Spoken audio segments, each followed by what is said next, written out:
William, it is always a pleasure to have you back on the show and a treat for our audience who I know love to hear all of what you have to say about the subject of out-of-body experience. You know, the subject never gets old, not for me and I don't think for a lot of other people, because there's always something new to learn. But today, we're going to be covering an area in which I don't think you and I have discussed previously on the show. And I think we were just saying off air, this is about your fourth time back.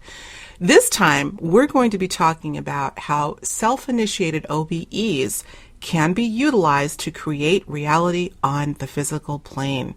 That's exciting, isn't it? Yes, it is. And I think for the record, this will be your inaugural talk on such a subject on the air. You had mentioned that you have brought this up. We're talking again about manifesting, intending, and bringing our manifestation, or bringing our intentions into manifestation.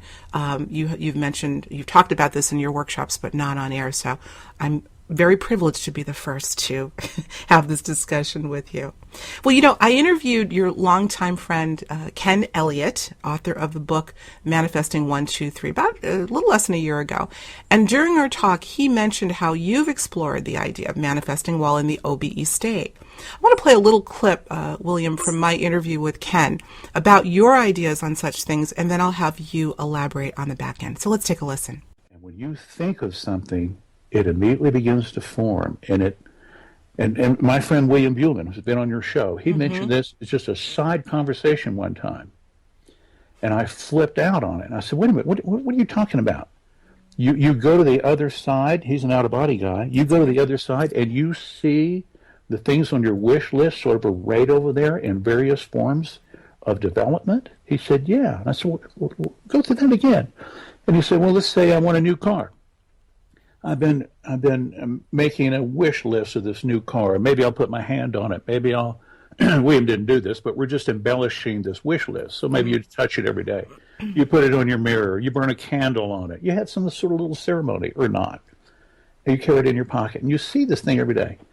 So he's been wanting a new car. We'll use him for an example. And this isn't, I'm putting words in his mouth, but he did do these wish lists. So the example is a car. You're working on this car for 3 weeks. 2 weeks. And in William's world, it's our world too, but he can go out about it and see this, and so can Judy. He could see that car forming up. It's like a wisp of smoke. It's like a vapor. Now you can look at the vapor over there and you have these knowings, and that vapor is the car. Now, if he'd been working on it for 6 or 8 weeks maybe, or just more intensively, I'm not going to put a time frame on this. If he worked on that more, that car would start to form up. It would take a shape of a car. You couldn't miss it. That's the car I'm working on. You do it some more, it starts to get a blush of color. It eventually will become very 3D over there in the spirit world, full color, and you know it's coming over in days or weeks, not months or years. And you have built this with your thoughts. Wow.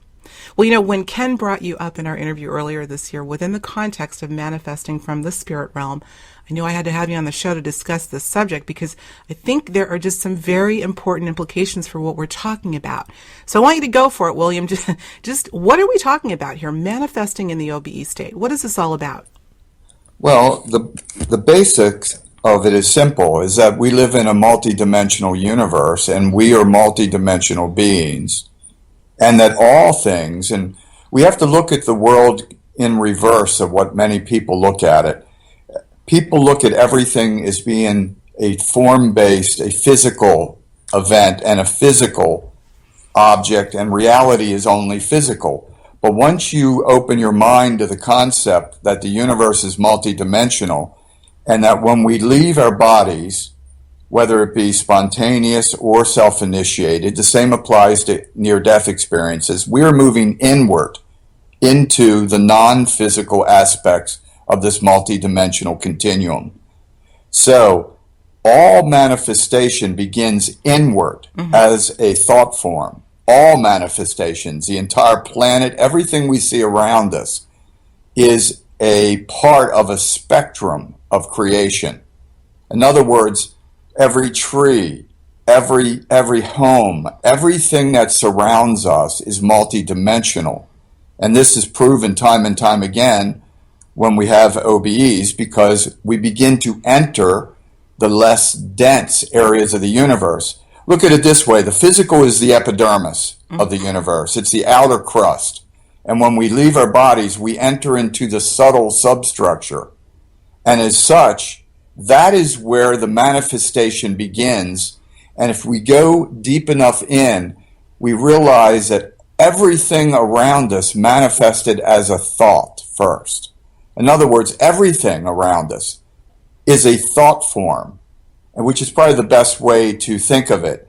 It's a very subtle projection of thought energy, which is very creative. It begins to take shape.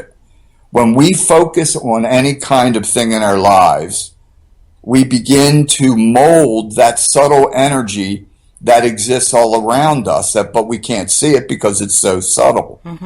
And we begin to shape these thought forms when we begin to remain focused on a specific object. It doesn't matter what the object may be. And we're doing this all the time.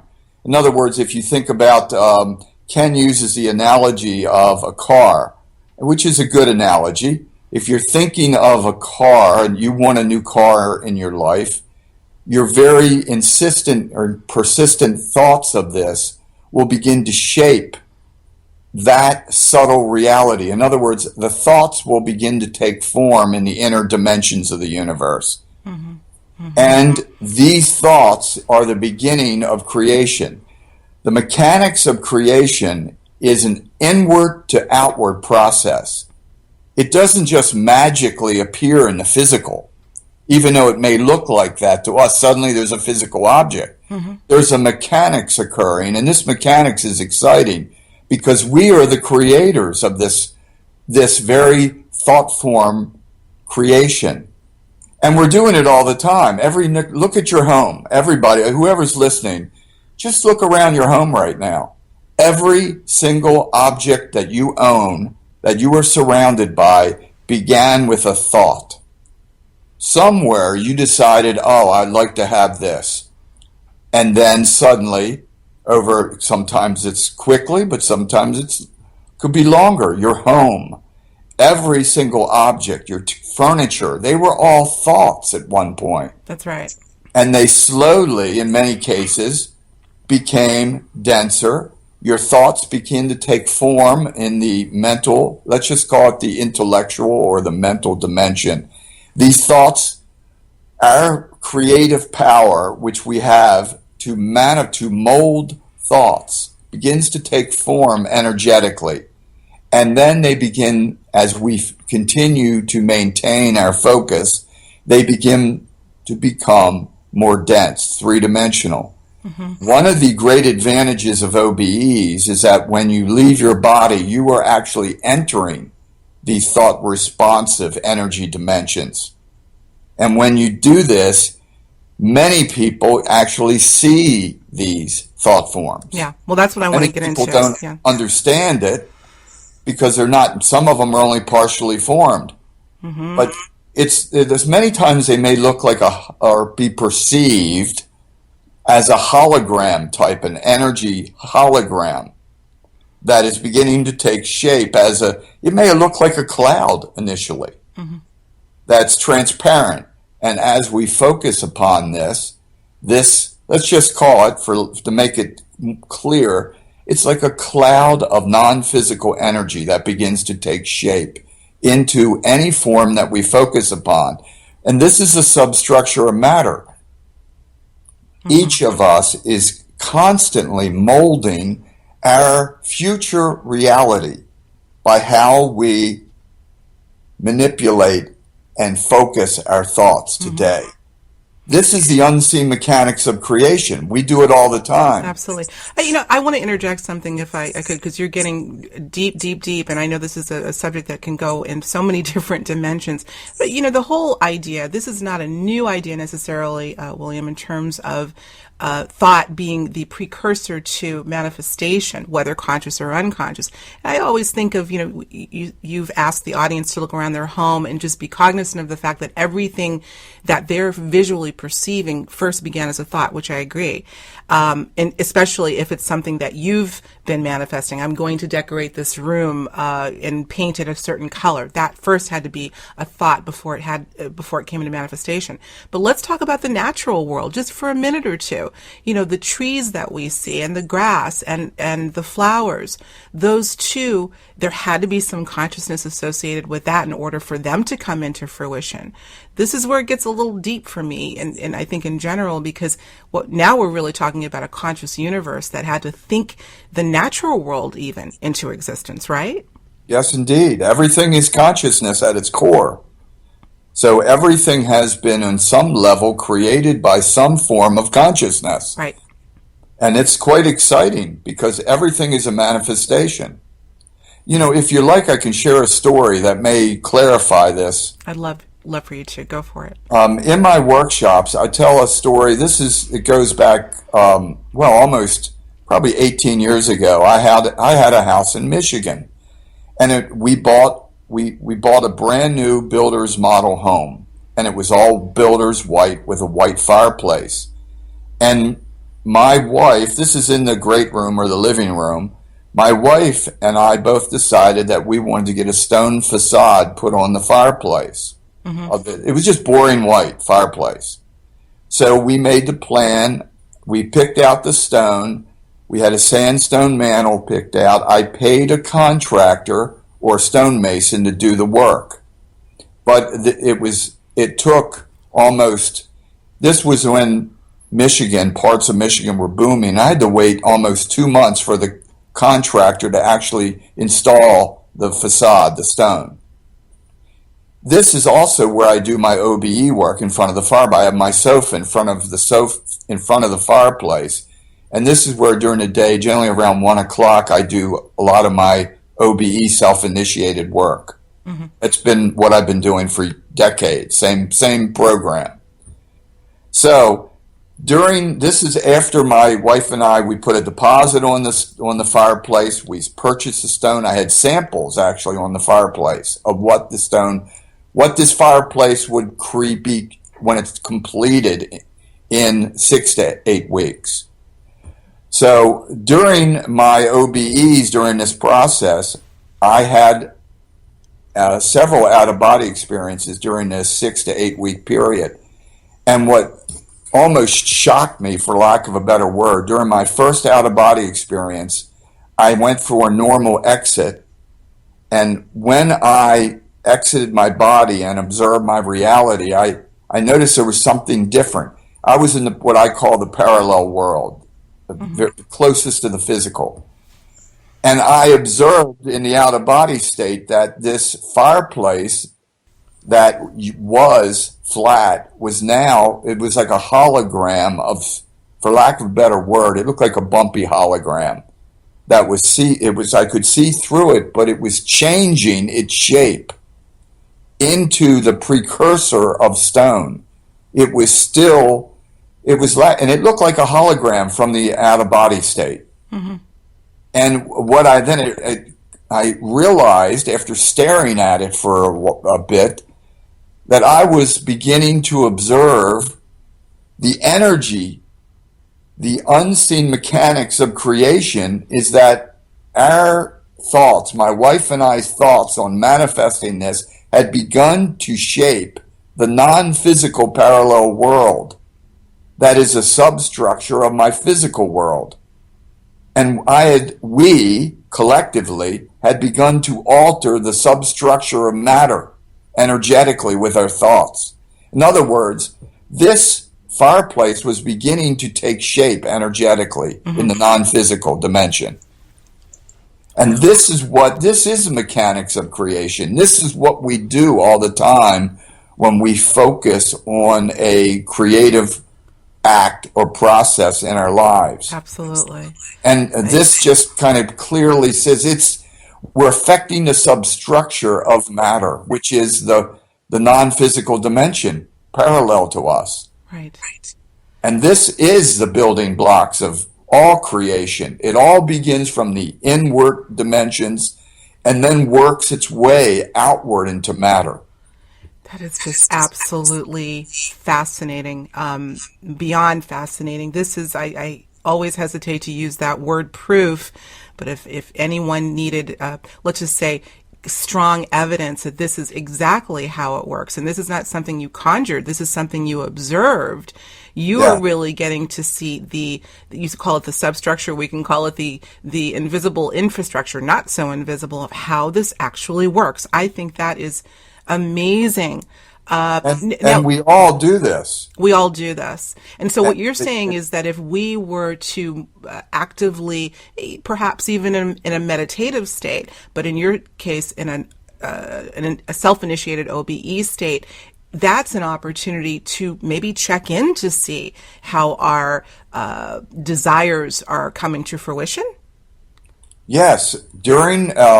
This is also what I feel that psychics are reading around us when they begin. People say, what is a psychic actually reading? People get readings for the future.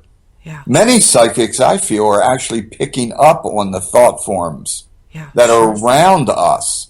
Because this is in our energy field. Sure.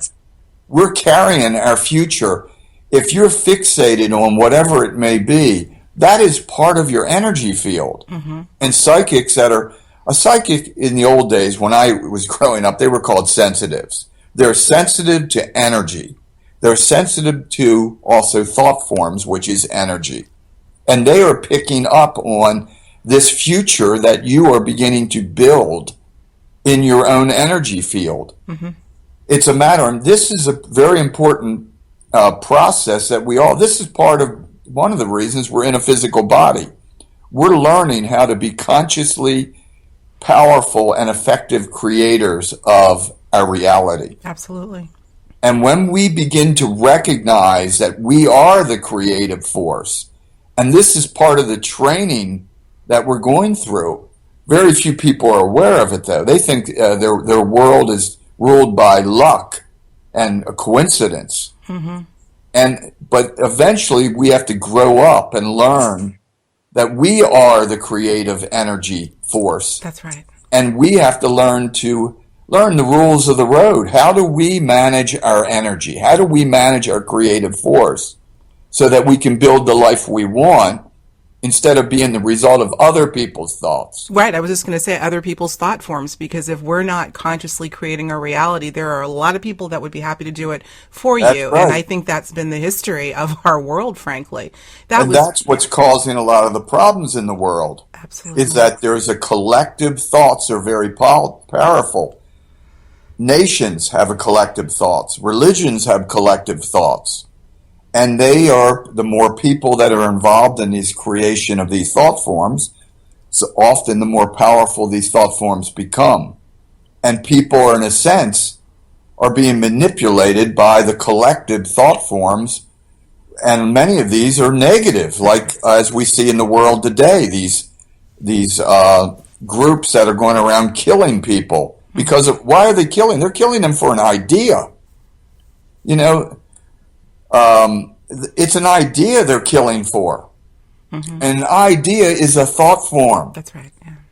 So we have to learn to take control of our own thought forms, not only so we can be effective creators of our own reality, but also so that we're not manipulated like puppets by other groups' thought forms that are always in our environment because they're part of our living condition. Right. In other words, the government puts out thought forms, or collective. The media puts out thought forms.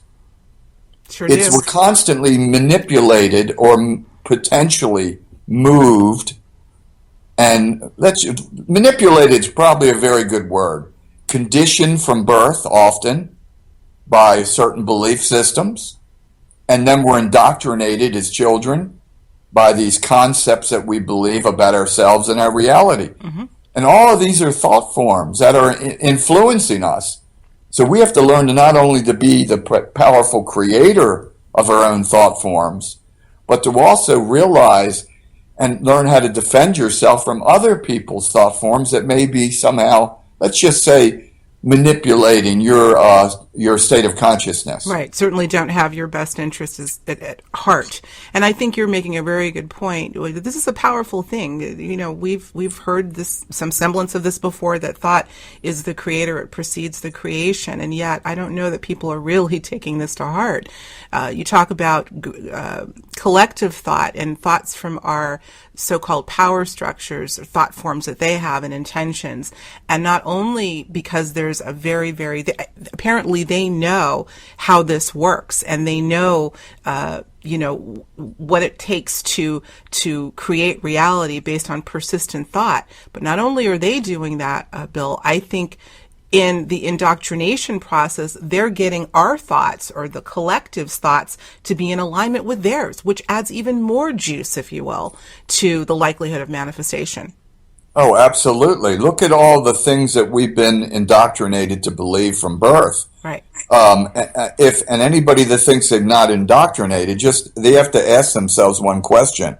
What would you believe today if you were born in Iran or China? What would be your belief system? What would be your religion? What would be your national flag that you would defend with your life?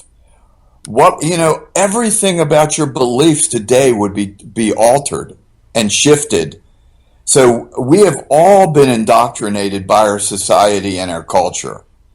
And often the indoctrination was not necessarily for our benefit. It's for the benefit often of the collective. Mm-hmm. It's not for the benefit of the individual. No. And that's what we always have to be careful of. I mean, look at the belief systems today and how some of them are so incredibly warped and dangerous. Mm-hmm.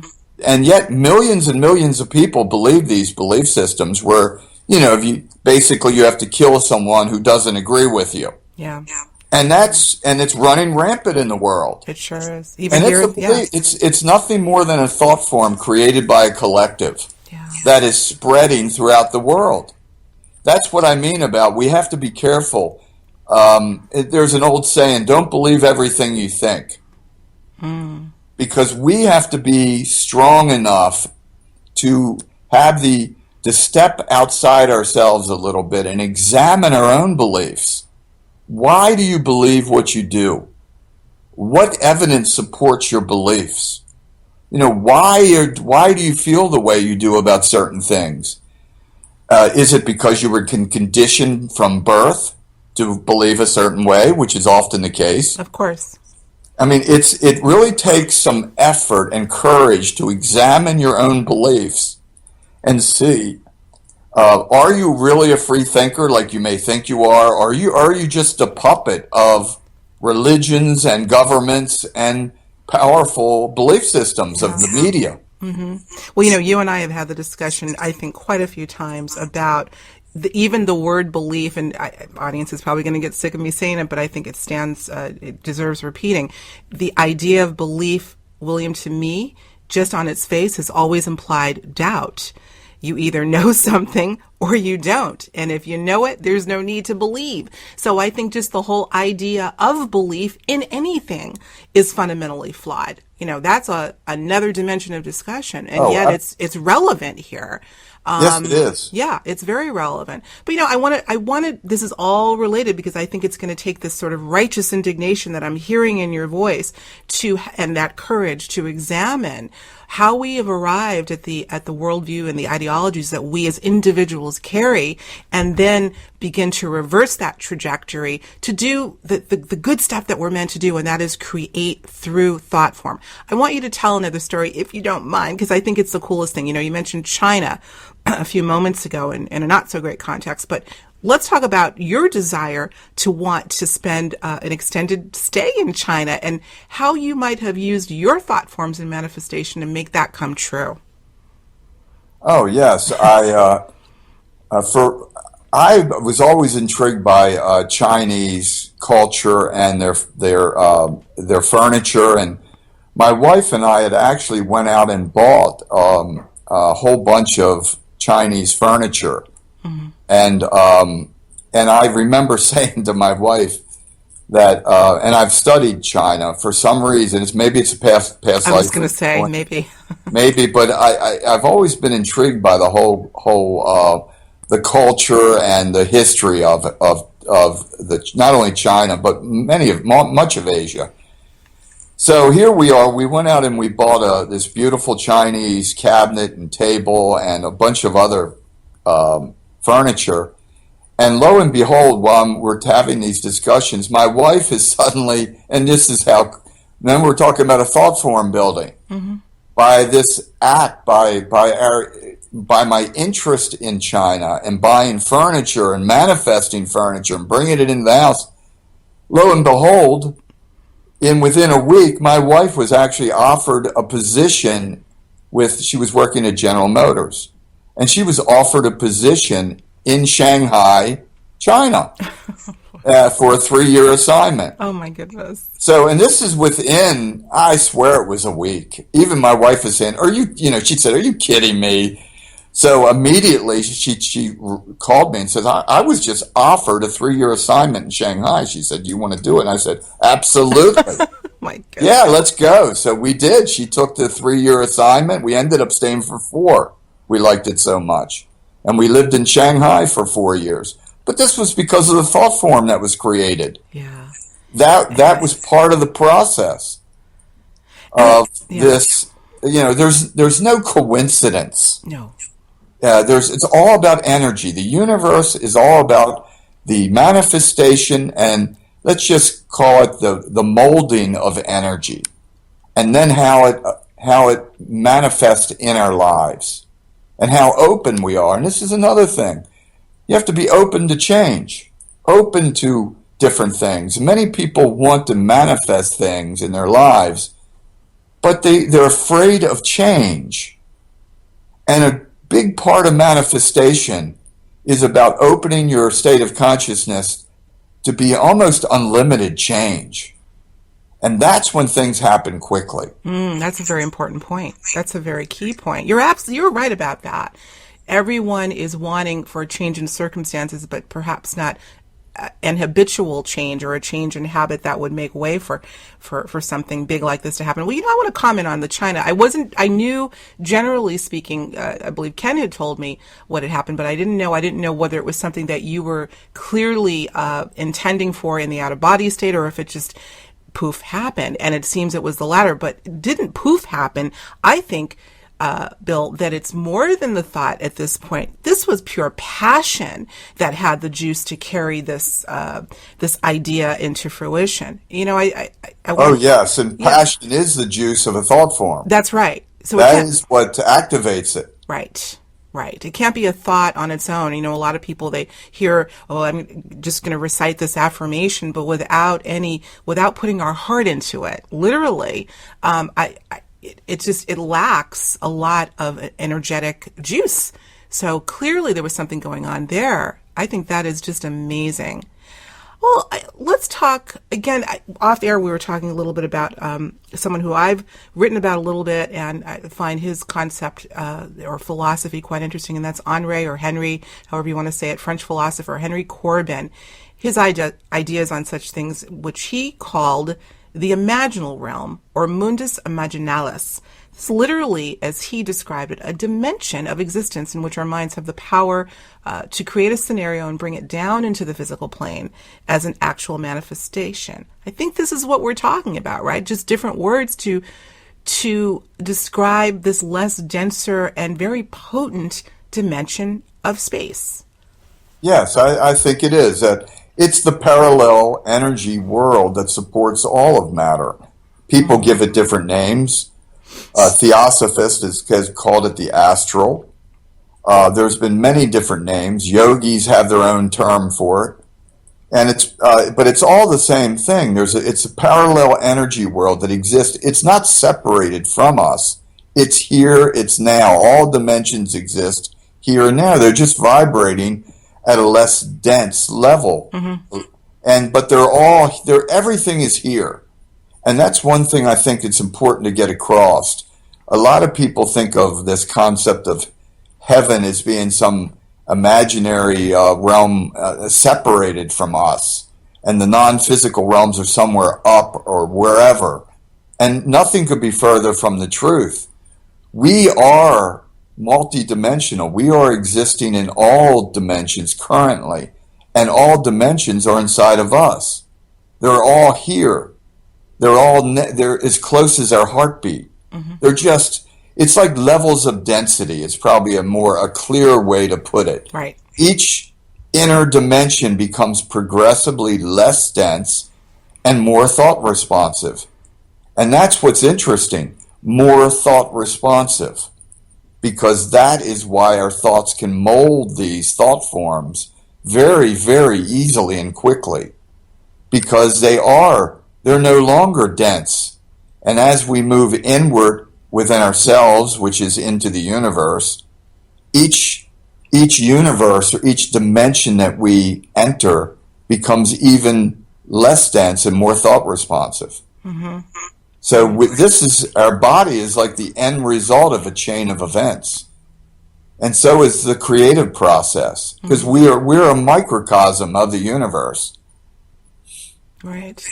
And so as I keep thinking of when you're asking people to look around their room and look at the denseness of the furniture. Same thing. It's, our bodies, the TV, it's the end result of something that started out in a less dense, I use the word space, but it really is a lack of space, frankly. Yeah, Well, it's all here and now. Yeah, There's no separation, and I think that's an important point to emphasize. No question. And when you're talking about that psychic or that medium, well, more accurately, sensitive, I think is the word that you used, that are able to read, and I agree with you, that are able to read or pick up on certain subtle energetic thought forms around a person. You're talking about these lesser dense areas being not simultaneous, but concurrent with the dense areas. Our own aura, we're carrying that with us in our own aura. So those dense pockets, if you will, are all around us at the same time. Oh, absolutely. Yeah. Everything, our future is, we are right now at this very moment, all of us are creating and molding our future energetically with the very thoughts that we focus on. Right. And we are, in many cases, negating certain aspects of it by the negative energy that we throw out. That's right. I mean, it isn't, and then the other aspect of it is being open to these changes that are occurring. So it's a continuum of creation that's always in process. It's quite amazing. I feel strongly that's one of the reasons that we're in a body. We have to learn through trial and error to become masters of our own creative process. And I've used an analogy many times in the past. Everybody talks about heaven and this concept of heaven and what it would be like. Well, let's imagine if heaven was a reality that is instantly thought responsive. You have to ask yourself, and I ask your listeners to ask yourself one question, and that is, who would you want standing next to you in a perfect, instant thought responsive universe? Who would you trust to have next to you? Who would you want next to you has a mature, perfect control over their thoughts, where they only are projecting positive, where they're, in other words, it gets to be a little scary. Right. Because how many people do you know are that enlightened? And this is one of the reasons I feel we're in a body. We're like, in a way, it's like it's a training ground. It is a training ground for people to learn how to, not only to become disciplined enough that to control their own manifestation process. And where do you put thought people, let's call them just non-physical people who are undisciplined in their creative thought process? You put them in a slowed down molecular environment where they can do no harm, which is, of course, where we are right now. So it's like the playpen of the universe. for those that have not controlled, have not learned how to develop and control their thought creations. You put them in a place where it's not only slowed down, but it's so dense that you have to really focus and really have a strong intention to create. And that is what I feel is part of the training ground is. It's a slowed down molecular training ground for developing consciousness. Just to be able to speed it back up again. Where we can, once we become masters and prove that we're masters of our own creative process and will do no harm, only then are we really evolved enough and can graduate into the higher dimensional realities where we can coexist in an instant thought responsive universe. Mm-hmm. Well, that was the next question I was going to ask you. You kind of beat me to the punch, and that's this whole idea of, you've talked about countless times in the out-of-body state, what you have witnessed is an instantaneous thought responsive anything. You think I'm in China and you're there, or I'm 20 years younger and instantly you are. And as you said, but in order to bring these thoughts into the 3D, it takes longer because we're talking about a separation or the perception of a separation of time and space on the 3D, whereas in the OBE or astral state, those measurements don't exist. But I guess my question is, because remember, we're trying to figure out how we can utilize a regular practice of OBEs as not a playground, but a space to manifest. You're going in the astral, tell me if I'm correct, in the astral or out-of-body state, because we're absent of time and space, we're in an instantaneously thought-responsive place. Here we're not, but the goal is to bring it from there to here. I don't even know quite what the question is, but there's a similarity there. We're trying to bring that manifestation that's instantaneous there to here. Yes. And we have that capability. During an out-of-body state, if you have developed self-control and are during itself, this is why I teach, as you know, at the Monroe Institute, I do a 6-day workshop on self-initiated and controlled out-of-body exploration. It's called the OBE Intensive. And a large part of the training that I teach at the Institute is not only how to have an out-of-body experience, but how to control it to stabilize your energy field. And now this is what we're really discussing. You have to be able to not only leave your body self-initiated, control it, which is a learning process, of course, because then you have to get over any fears you may have. And then you have to stabilize your energy field. Once you become, let's just say, adequate at stabilizing your non-physical energy field, you can begin to manipulate the environment around you by your focused intention. And by the manipulation of in other words, by the way you focus. Now keep in mind, the astral is, the next level up is not the astral. It's a denser region. I call it, many in the past have called it the etheric. I just call it the parallel world. That area is still very dense. We have to go to the next level, which is the astral. And even that is not totally instant. Only until you get into the thought realms of pure thought is it instant. There's still a delay for most people in the astral. But you're much closer to the source. So if let's just say, for those who have developed the ability to stabilize their energy body in the astral dimension, they can begin to, let's just say, manipulate the energy around them. They can create the energy forms they choose, and they can stabilize these energy forms by the very thoughts that they're holding. Because the environment, remember, this environment is 1,000 times more subtle than the physical. And you can just focus on whatever it may be, and you can begin to manifest it before you. It's an amazing process. You can witness this yourself. I have. You and have, others yeah. have. Yeah. You can, in other words, what you can do is create the energy mold of something that will manifest in the physical world. This is what the ancient forms of magic were really about. They would go inward into an altered state, and they would make shifts of, and this is what shaman are also known to do. That's right. Mm-hmm. Shaman are famous for making alterations of the unseen dimensions to affect the seen or the denser dimensions. And you do this by just stabilizing your energy field and focus on whatever you wish to create in your life. And you bring it into, let's just say, 3D form in the astral.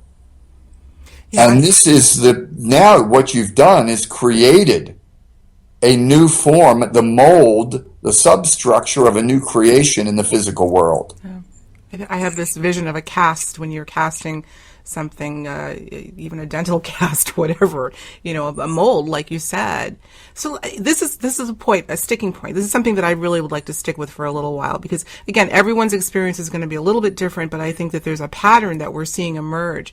So let me see if I get this straight, William. If, let's say I have consciously in my 3D form, in my brain, I'm thinking I want to manifest, okay, we'll use a car, because that was brought up earlier, something simple. I want to manifest a particular kind of car. You're thinking that consciously.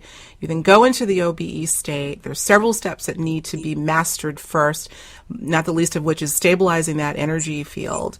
And then what are we doing here? What's the next step? Well, let's use the cars. Then you would just focus on the picture or the image of a car in your mind.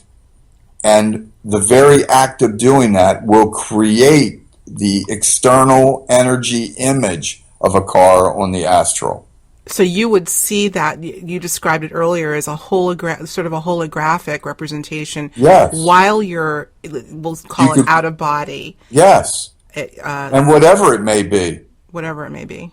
Yeah, but let's use the car. Yes, you could create a car. You could create, and it will happen. If you trust yourself, it will happen very quickly. This has been done since the beginning of time. But most people this is really the unseen mechanics of miracles. Yeah, sure. This is how miracles are manifest. People are in connection. Someone like Jesus, for instance, had the ability to heal, and there's been hundreds of saints and prophets that have had all kinds of capabilities. But they were open to this idea of manifesting the non-physical realm, and they would bring that into fruition by being open to that image they've created. Mm-hmm. And they manifested it by just the process. Now, during an OBE, you're closer to let's just call it the formation, the energy formation, to the substructure of this image. And because you are consciously active, it's a very powerful state. And you can mold any energy that you wish. Because all matter is energy. That's right. You're molding energy, and now you're just focusing on it and creating this energy mold that eventually will become a physical mold. Yeah. It seems to me, as you say, because you're conscious in that state, reminds me of the state we are in a lucid dream. So my question becomes, might we try the same sort of technique in the lucid dreaming state? Some in our audience are probably, accomplished lucid dreamers. I've had a couple myself. I think that too takes practice. But in terms of the whole idea of manifestation, are we not in that sort of subtler realm anyway when we're dreaming? Indeed. Yeah. The same applies. The same process applies in a lucid dream.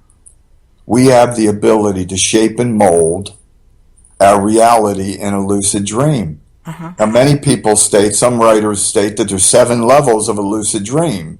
So I'm talking about a lucid dream where you are incredibly conscious, not some flighty thing, where you have control of your reality. And many people have this in their lucid dreams.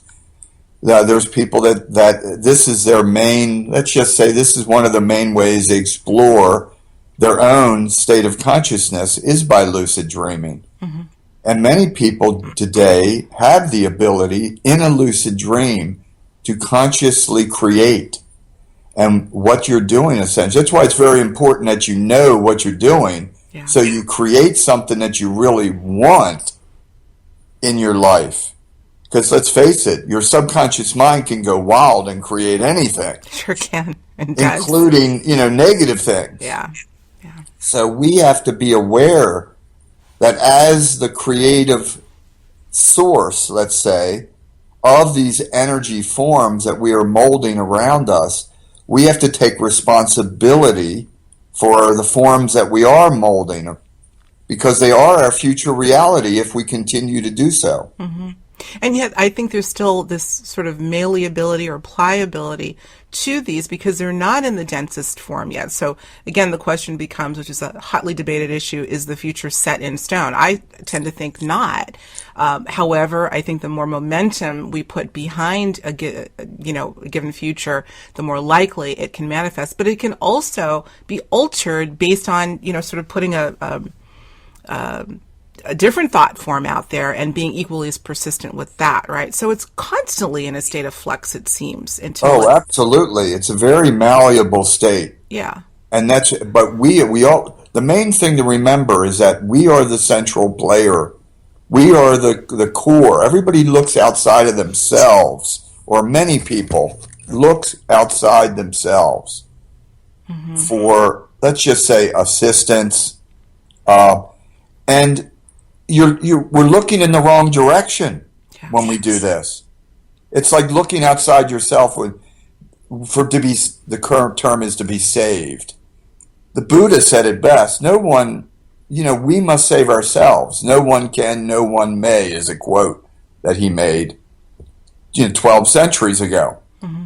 And, it's very true. I mean, we have to first fully take responsibility for all the creative processes that are under our control, our thoughts, our emotions, the passion that we have for different, which is energy. Yeah.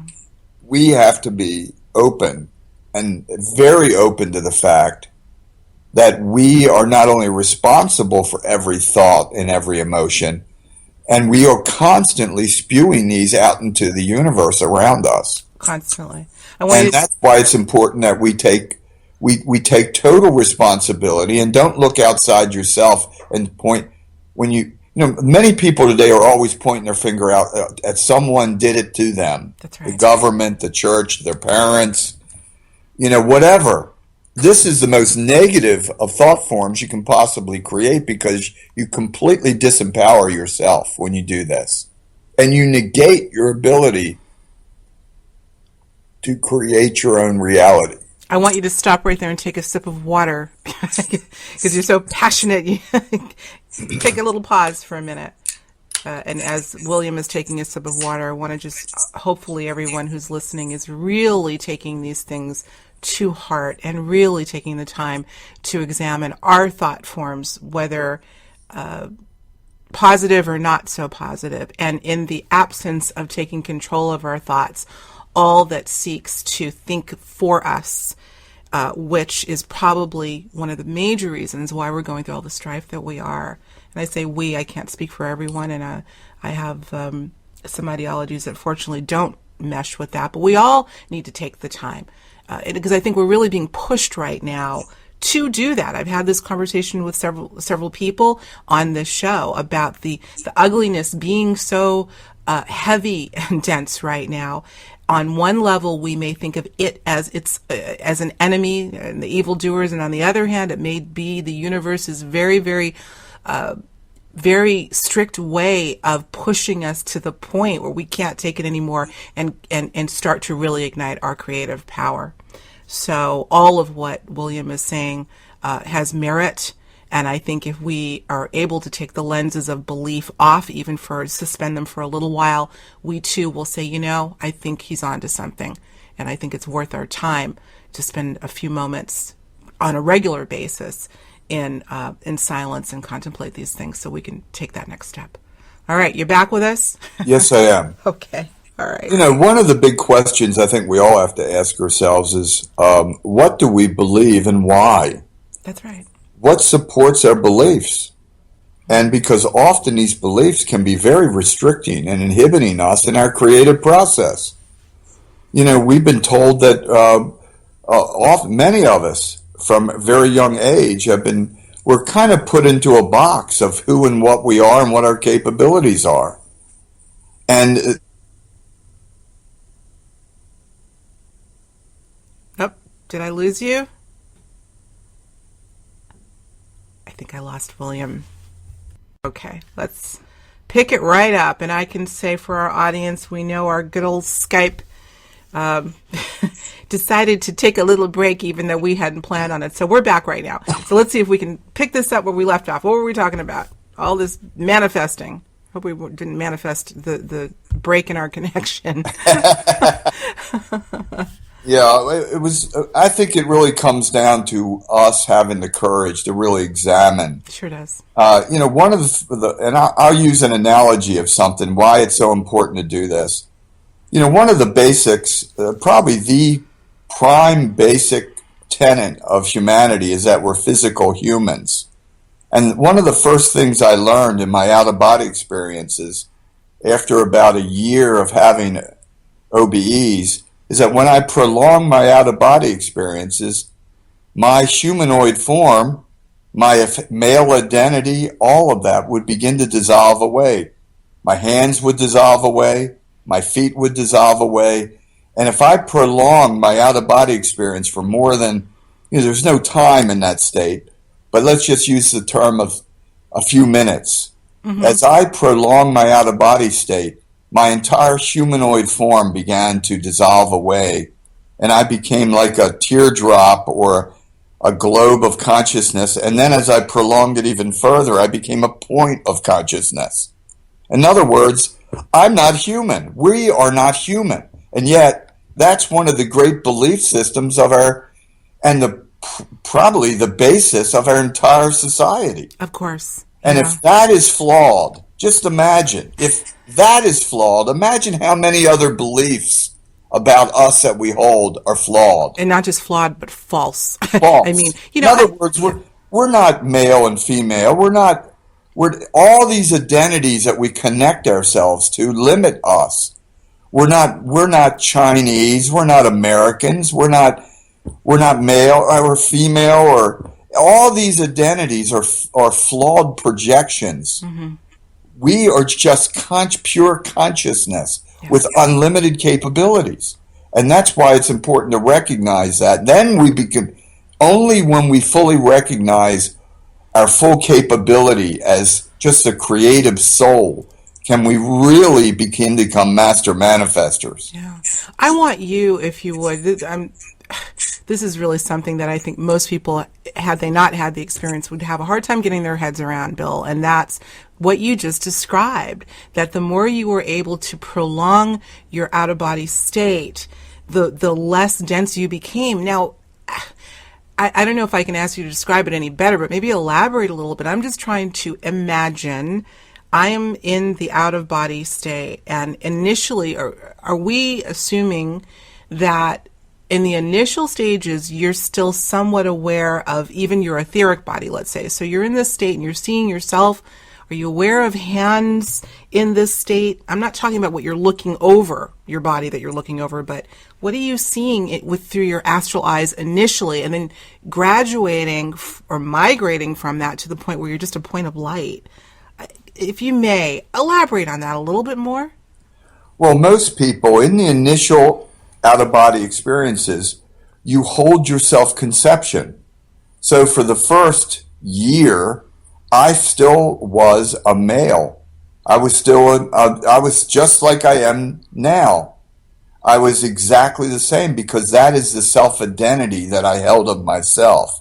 It's only after repeated experiences and repeated experience of traveling beyond your physical limits and moving inward into these other dimensional parts of yourself, that's when you begin to realize that our capabilities are not limited to this three-dimensional form. Right. And that's when it begins to dissolve away because you no longer need it. Think for a moment. There's no air.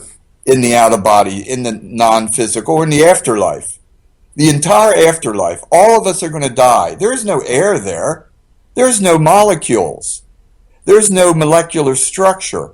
So think about it. It's a whole different game with new rules. There's no need for ears.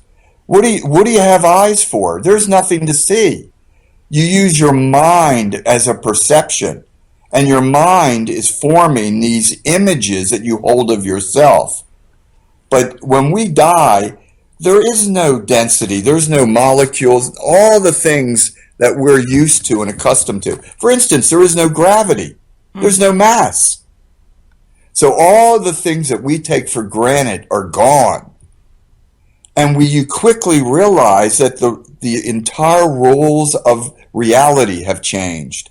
Right. And that in other words, if you want to fly, you fly.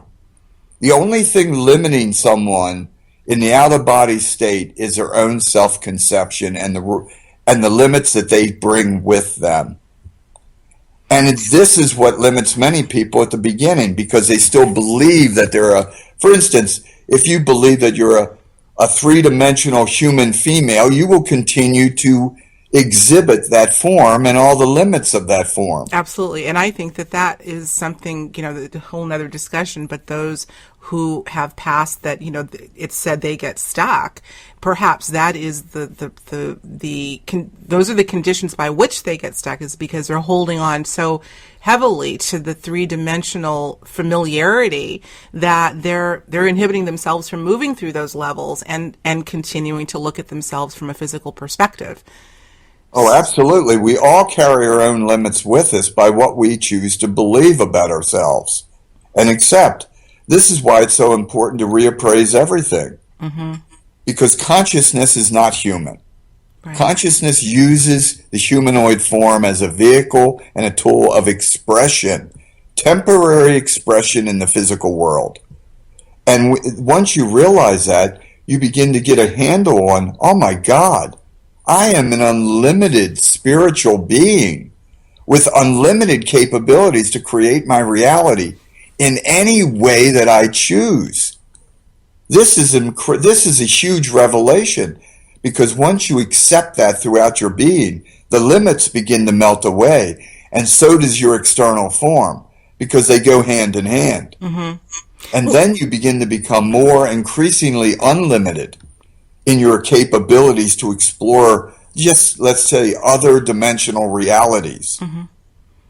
As well as manifesting. And as well as unlimited manifesting. Isn't that something? Well, let me ask you, when did you have that epiphany, Bill, in terms of, oh my gosh, I'm unlimited? I mean, was there some sort of threshold that you crossed, so to speak, in the out-of-body state, some sort of an experience that just told you, hands down, this is a lot bigger than I thought? Oh, absolutely. There was I've had quite a few different events that were quite shocking to my sense of reality. Because for the first year, I was just like anyone else. I was walking around the etheric level in my non-physical body, acting just like I would as a physical person. And then one day, spontaneously, I forget exactly what year this happened, but it was in the early 70s. I had a spontaneous, what I call a shocking experience, where I suddenly found myself, and it felt like, it's difficult to convey this, but I found like right out of the gate when I began to have my OBE, I found myself, and my mind interpreted this as I was shooting up through layers of color. Now, of course, now I know better. I was moving inward. It was my mind's interpretation of a huge shift of consciousness. And it was scary. It was frightening, because you feel like you're losing your everything, all your concepts of reality. But my state of consciousness was shooting up through layers of color, and to make, for lack of a better word, because it's beyond the ideas of thought and form, but I found myself floating in what my mind perceived as a sea of pure white light and consciousness. and knowledge and just pure love. And that's when it hit me. I was no longer humanoid. I was no longer Bill or Buhlman. I was something else. But I still maintained the essence of me, but I had no form.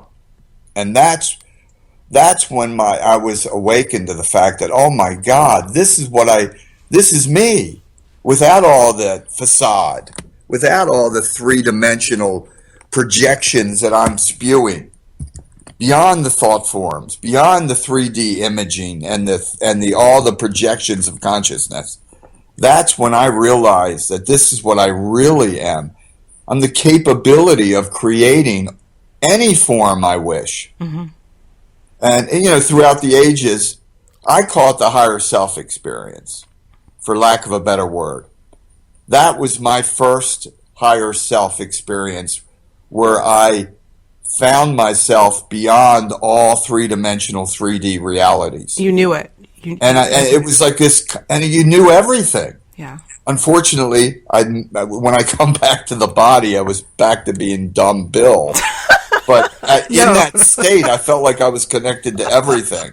You're not dumb Bill.